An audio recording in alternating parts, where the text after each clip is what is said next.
Collector madam तसेच SP Deshmukh साहेब होते आणि यांच्यासमोर वाढवण बंदर आणि येणारे प्रकल्प याच्यामुळे काय काय परिणाम होणार आहेत, मच्छीमारांचं कसं नुकसान होणार आहे, शेतकरी बागायतदारांचा प्रॉब्लेम काय होणार आहे, कष्टकऱ्यांचा काय प्रॉब्लेम होणार आहे, कार्मिकांचा काय प्रॉब्लेम होणार आहे, सर्व सांगितलं आम्ही.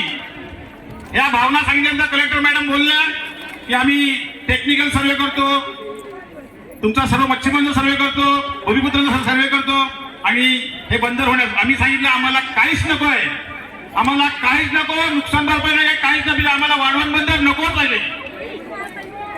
आणि त्यामुळे येणारं समुद्रात येणारा विमानतळ सुद्धा नाही पाहिजे, मुरबे येथे येणारं बंदर सुद्धा नाही पाहिजे, चौथी मुंबई नाही पाहिजे आणि केवळ माहिती येणारे टेक्सटाईल पार्क सुद्धा नाही पाहिजे.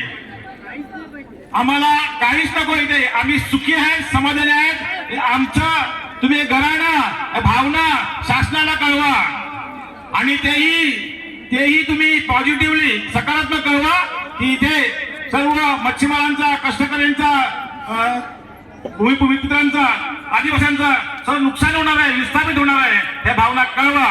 आणि तुम्हाला सांगतो ह्या भावना कळवून देखील ह्यांनी हे काम चालूच ठेवलं आणि करण्याचा प्रयत्न केला तर पुढचं आपलं मुंबई मंत्रालयाला गाठायचं आपल्याला. जर ह्यांनी आपल्या जर बंद न केलं तर एकच आवाज द्यायचा आहे, लढेंगे लढेंगे लढेंगे.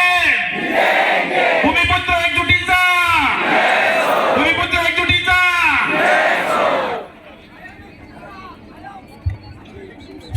मच्छीमार एकजुटीचा, मच्छीमार एकजुटीचा, भूमिपुत्र एकजुटीचा, भूमिपुत्र एकजुटीचा.